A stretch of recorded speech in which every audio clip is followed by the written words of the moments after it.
Capítulo 1. La casa se alzaba en un pequeño promontorio, justo en las afueras del pueblo. Estaba sola y daba a una ancha extensión cultivable de la Compañía Occidental. No era una casa admirable en sentido alguno. Tenía unos 30 años de antigüedad. Era achaparrada, más bien cuadrada, de ladrillo, con 4 ventanas en la fachada delantera y de tamaño y proporciones que conseguían ser bastante desagradables a la vista. La única persona para quien la casa resultaba en cierto modo especial era Arthur Dent, y ello solo porque daba la casualidad de que era el único que vivía en ella. La había habitado durante 3 años desde que se mudó de Londres, donde se irritaba y se ponía nervioso. También tenía unos 30 años, era alto y moreno, y nunca se sentía enteramente a gusto consigo mismo. Lo que más solía preocuparle era el hecho de que la gente le preguntaba siempre por qué tenía un aspecto tan preocupado. Trabajaba en la emisora local de radio y solía decir a sus amigos que su actividad era mucho más interesante de lo que ellos probablemente pensaban. El miércoles por la noche había llovido mucho y el camino estaba húmedo y embarrado, pero el jueves por la mañana había un sol claro y brillante que, según iba a resultar, lucía sobre la casa de Arthur Dent por última vez. Aún no se le había comunicado a Arthur en forma debida que el ayuntamiento quería derribarla para construir en su lugar una vía de circunvalación. A las 8 de la mañana de aquel jueves, Arthur no se encontraba muy bien. Se despertó con los ojos turbios. Se levantó, deambuló agotado por la habitación, abrió una ventana, vio un bulldozer, encontró las zapatillas y, dando un traspié, se encaminó al baño para lavarse. Pasta de dientes en el cepillo. Ya, a frotar.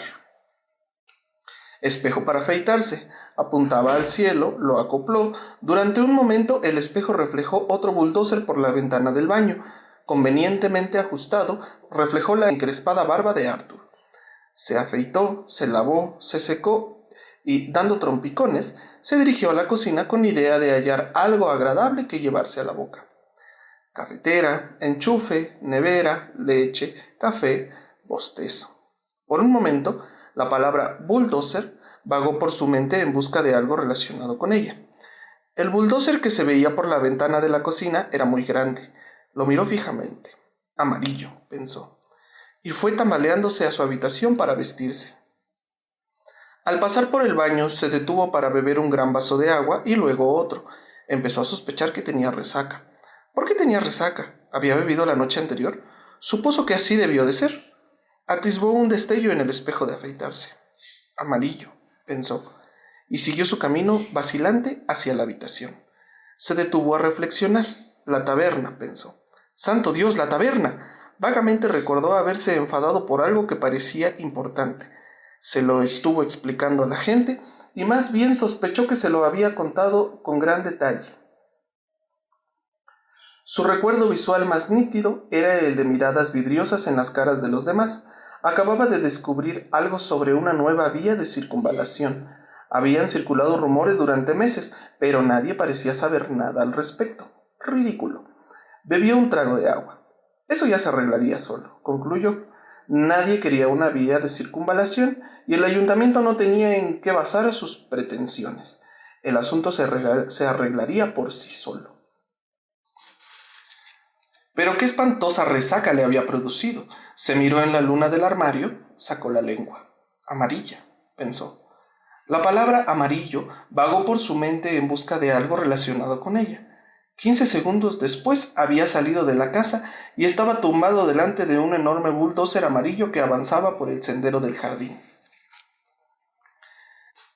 Mr. L. Prosser era, como suele decirse, muy humano. En otras palabras, era un organismo basado en el carbono, bípedo y descendiente del mono.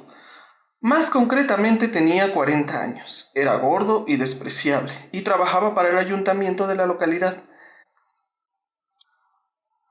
Cosa bastante curiosa, aunque él lo ignoraba, era que descendía por línea masculina directa de Genghis Khan.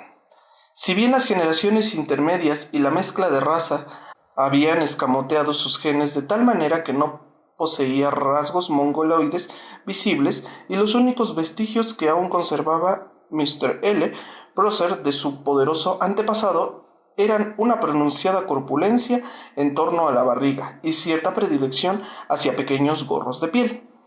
De ningún modo era un gran guerrero, en realidad era un hombre nervioso y preocupado. Aquel día estaba especialmente nervioso y preocupado porque había topado con una dificultad.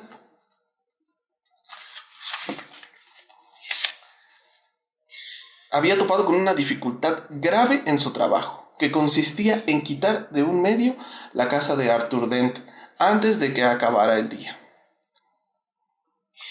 Vamos, Mr. Dent, dijo. Usted sabe que no puede ganar, no puede estar tumbado delante del bulldozer de manera indefinida. Intentó dar un brillo fiero a su mirada, pero sus ojos no le respondieron. Arthur siguió tumbado en el suelo y le lanzó una réplica desconcertante. Juego, dijo. Ya veremos quién se achanta antes.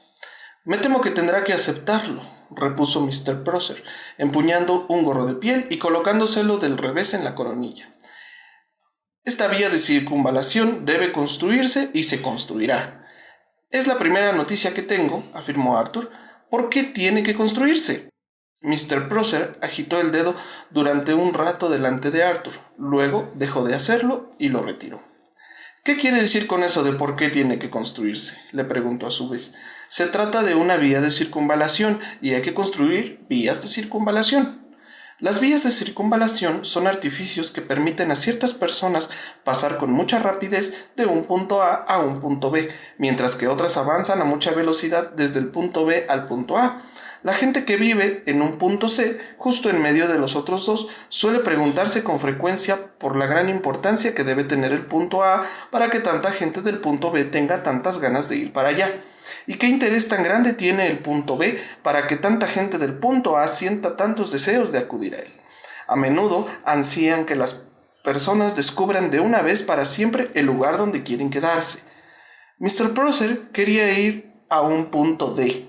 El punto D no estaba en ningún sitio en especial, solo se trataba de cualquier punto conveniente que se encontrara a mucha distancia de los puntos A, B y C.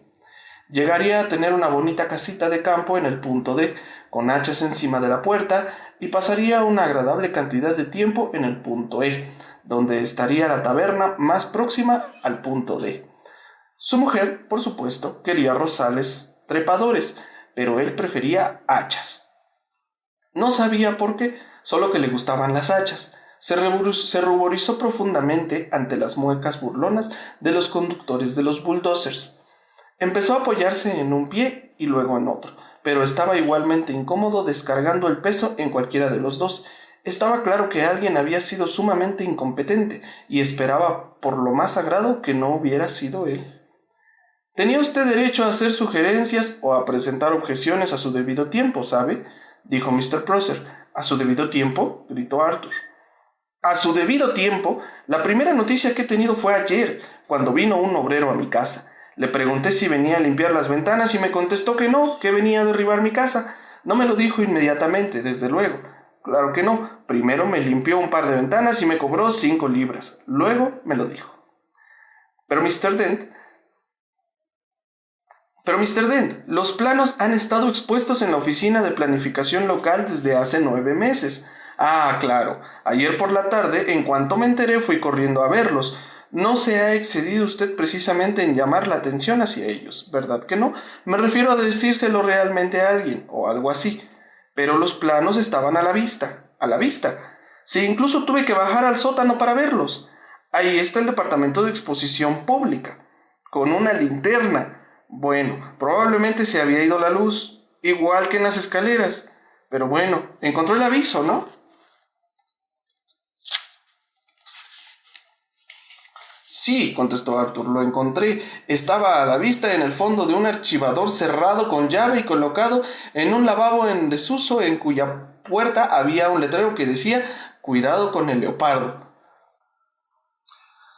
Por el cielo pasó una nube. Arrojó una sombra sobre Arthur Dent, que estaba tumbado en el barro frío, apoyado en el codo. Arrojó otra sombra sobre la casa de Arthur Dent. Mr. Prosser frunció el ceño. No parece que sea una casa particularmente bonita, afirmó. Lo siento, pero da la casualidad de que a mí me gusta. Le gustará la vida de circunvalación. Cállese ya, exclamó Arthur Dent. Cállese, márchese y llévese con usted su condenada vía de circunvalación. No tiene en qué basar sus pretensiones y usted lo sabe. Mr. Prosser abrió y cerró la boca un par de veces mientras su imaginación se llenaba por un momento de visiones inexplicables, pero horriblemente atractivas, de la casa de Arthur Dent consumida por las llamas y del propio Arthur gritando y huyendo a la carrera de las ruinas humeantes con al menos 3 pesadas lanzas sobresaliendo en su espalda. Mr. Prosser se veía incomodado con frecuencia por imágenes parecidas que le ponían muy nervioso. Tartamudeó un momento, pero logró dominarse. Mr. Dent, dijo. Hola, ¿sí? Dijo Arthur. Voy a proporcionarle cierta información objetiva. ¿Tiene alguna idea del daño que sufriría ese bulldozer si yo permitiera que simplemente le pasara a usted por encima? ¿Cuánto? Inquirió Arthur. Ninguno en absoluto, respondió Mr. Prosser, apartándose nervioso y frenético y preguntándose por qué le invadían el cerebro 1000 jinetes greñudos que no dejaban de aullar. Por una coincidencia curiosa, ninguno en absoluto era exactamente el recelo que el descendiente de los simios llamado Arthur Dent abrigaba de que uno de sus amigos más íntimos no descendiera de un mono, sino que en realidad procediese de un pequeño planeta próximo a Betelgeuse y no de Guilford, como él afirmaba. Eso jamás lo había sospechado Arthur Dent. Su amigo había llegado por primera vez al planeta Tierra unos 15 años antes y había trabajado mucho para adaptarse a la sociedad terrestre y con cierto éxito, habría que añadir. Por ejemplo, se había pasado esos 15 años fingiendo ser un actor sin trabajo, cosa bastante verosímil. Pero, por descuido, había cometido un error al quedarse un poco corto en sus investigaciones preparatorias. La información que había obtenido le llevó a escoger el nombre de Ford Perfect, en la creencia de que era muy poco llamativo. No era exageradamente alto y sus facciones podían ser impresionantes, pero no muy atractivas. Tenía el pelo rojo y fuerte, y se lo peinaba hacia atrás desde las sienes. Parecía que le habían estirado la piel desde la nariz hacia atrás. Había algo raro en su aspecto, pero resultaba difícil determinar qué era. Quizá consistiese en que no parecía parpadear con una frecuencia suficiente, y cuando le hablaban durante cierto tiempo, los ojos de su interlocutor empezaban a lagrimear, o tal vez fuese que sonreía con muy poca delicadeza y le daba a la gente la enervante impresión de que estaba a punto de saltarles al cuello. A la mayoría de los amigos que había hecho en la Tierra les parecía una persona excéntrica, pero inofensiva. Un bebedor turbulento con algunos hábitos extraños. Por ejemplo, solía interrumpir sin que lo invitaran en fiestas universitarias, donde se emborrachaba de mala manera y empezaba a burlarse de cualquier astrofísico que pudiera encontrar hasta que lo echaban a la calle. A veces se apoderaban de él extraños estados de ánimo. Se quedaba distraído, mirando al cielo como si estuviera hipnotizado, hasta que alguien le preguntaba qué estaba haciendo. Entonces parecía sentirse culpable durante un momento, luego se tranquilizaba y sonreía. Pues buscaba algún platillo volante, solía contestar en broma, y todo el mundo se echaba a reír y le preguntaba qué clase de platillo volante andaba buscando. Verdes, contestaba con una mueca perversa.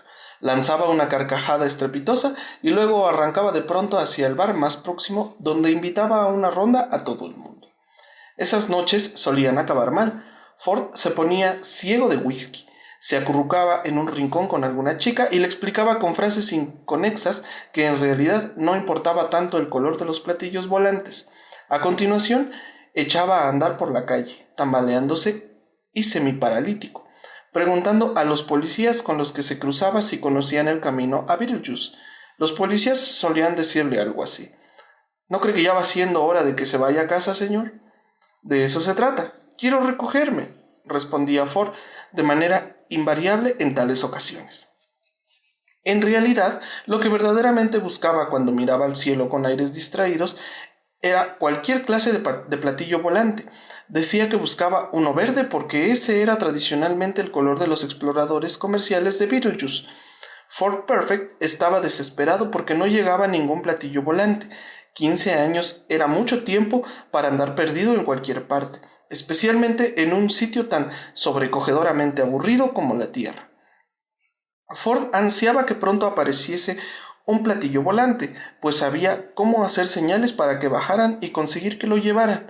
Conocía la manera de ver las maravillas del universo por menos de $30 altairianos al día. En realidad, Ford Perfect era un investigador itinerante de ese libro absolutamente notable, La Guía del Autoestopista Galáctico. Los seres humanos se adaptaban muy bien a todo, y a la hora del almuerzo habían arraigado una serena rutina en los alrededores de la casa de Arthur. Este interpretaba el papel de rebosarse la espalda en el barro, solicitando de vez en cuando ver a su abogado o a su madre, o pidiendo un buen libro. Mr. Prosser asumía la función de atacar a Arthur con algunas maniobras nuevas, soltándole de cuando en cuando un discurso sobre el bien común, la marcha del progreso, ya sabe que una vez derribaron mi casa, nunca se debe mirar atrás, y otros camelos y amenazas. Y el quehacer de los conductores de los bulldozers era sentarse en corro bebiendo café y haciendo experimentos con las normas del sindicato para ver si podían sacar ventajas económicas de la situación. La Tierra se movía despacio en su trayectoria diurna. El sol empezaba a secar el barro sobre el que Arthur estaba tumbado. Una sombra volvió a cruzar sobre él. «Hola, Arthur», dijo la sombra. Arthur levantó la vista y, guiñando los ojos para protegerse del sol, vio que Ford Perfect estaba de pie a su lado. «Hola, Ford, ¿cómo estás?» «Muy bien», contestó Ford. «Oye, ¿estás ocupado?» «Que si estoy ocupado», exclamó Arthur. «Bueno, ahí están todos esos bulldozers y tengo que tumbarme delante de ellos porque si no derribarían mi casa. Pero aparte de eso, pues no especialmente. ¿Por qué?» En Beetlejuice no conocen el sarcasmo y Ford Perfect no solía captarlo a menos que se concentrara. «Bien, ¿podemos hablar en algún sitio?», preguntó. «¿Cómo?», repuso Arthur Dent. Durante unos segundos pareció que Ford le ignoraba, pues se quedó con la vista fija en el cielo como un conejo que tratase de que lo atropellara un coche. Luego, de pronto, se puso en cuclillas junto a Arthur. «Tenemos que hablar», le dijo en tono apremiante. «Muy bien», le contestó Arthur. «Hablemos». «Y beber», añadió Ford. «Es de importancia vital que hablemos y bebamos. Ahora mismo. Vamos a la taberna del pueblo». Volvió a mirar al cielo nervioso, expectante. «¿Pero es que no lo entiendes?», gritó Arthur. Señaló al prócer. «Ese hombre quiere derribar mi casa». Ford le miró perplejo. «Bueno, puede hacerlo mientras tú no estás, ¿no?», sugirió. «Pero no quiero que lo haga». «Ah. Oye, Ford, ¿qué es lo que te pasa?», preguntó Arthur. «Nada, no me pasa nada. Escúchame. Tengo que decirte la cosa más importante que haya oído jamás. He de contártela ahora mismo y debo hacerlo en el bar Horse and Crew». «¿Pero por qué?» «Porque vas a necesitar una copa bien cargada». Ford miró fijamente a Arthur, que se quedó asombrado al comprobar que su voluntad comenzaba a debilitarse. No comprendía que ello era debido a un viejo juego tabernario que Ford aprendió a jugar en los puertos del hiperespacio que abastecían a las zonas mineras de Madranita, en el sistema estelar de Orión Beta. Tal juego no se diferenciaba mucho del juego terrestre denominado Lucha India, y se jugaba del modo siguiente. Dos contrincantes se sentaban a cada extremo de una mesa con un vaso enfrente de cada uno. Entre ambos se colocaban una botella de aguardiente Hanks, el que inmortalizó la antigua canción minera de Orión. «Oh, no me des más de ese añejo aguardiente Yanks. No, no me des más de ese añejo aguardiente Yanks, pues mi cabeza echará a volar. Mi lengua mentirá, mis ojos arderán y me podré morir. No me pongas otra copa de ese pecaminoso aguardiente añejo Yanks». Cada adversario concentraba su voluntad en la botella, tratando de inclinarla para echar aguardiente en el vaso de su oponente, quien entonces tenía que beberlo. La botella se llenaba de nuevo, el juego comenzaba otra vez y otra vez. Una vez que se empezaba a perder, lo más probable es que se siguiera perdiendo, porque uno de los efectos del aguardiente Yanks es el debilitamiento de las facultades telequinésicas. En cuanto se consumía una cantidad establecida de antemano, el perdedor debía pagar una prenda, que normalmente era obscenamente biológica. A Ford Perfect le gustaba perder. Ford miraba fijamente a Arthur, quien empezó a pensar que, después de todo, tal vez quisiera ir al Horse and Groom. ¿Y qué hay de mi casa?, preguntó en tono quejumbroso. Ford miró a Mr. Prosser y de pronto se le ocurrió una idea atroz. ¿Quiere derribar tu casa? Sí, quiere construir. ¿Y no puede hacerlo porque está tumbado delante de su bulldozer? Sí, y estoy seguro de que podremos llegar a un acuerdo, afirmó Ford, y añadió, gritando. Disculpe usted, Mr. Prosser, que estaba discutiendo con un portavoz de los conductores de los bulldozers sobre si Arthur Dent constituía o no un caso patológico y en caso afirmativo, cuánto deberían cobrar ellos. Miró en torno suyo, quedó sorprendido y se alarmó un tanto al ver que Arthur tenía compañía. Sí, hola, contestó. ¿Ya ha entrado Mr. Dent en razón? Podemos suponer de momento, le respondió Ford, que no lo ha hecho. Bien, suspiró Mr. Prosser. Y podemos suponer también, prosiguió Ford, que va a pasar aquí todo el día. ¿Y qué? ¿Y que todos sus hombres van a quedarse aquí todo el día sin hacer nada? Pudiera ser, pudiera ser. Bueno, pues si en cualquier caso usted se ha resignado a no hacer nada, no necesita realmente que Arthur esté aquí tumbado todo el tiempo, ¿verdad? ¿Cómo? No necesita, repitió precisamente Ford, realmente que se quede aquí. Mr. Prosser lo pensó. Pues no, de esa manera, dijo, no lo necesito exactamente. Prosser estaba preocupado, pensó que uno de los dos no estaba muy en sus cabales. De manera que si usted se hace a la idea de que Arthur está realmente aquí, le propuso Ford, entonces él y yo podríamos marcharnos media hora a la taberna. ¿Qué le parece?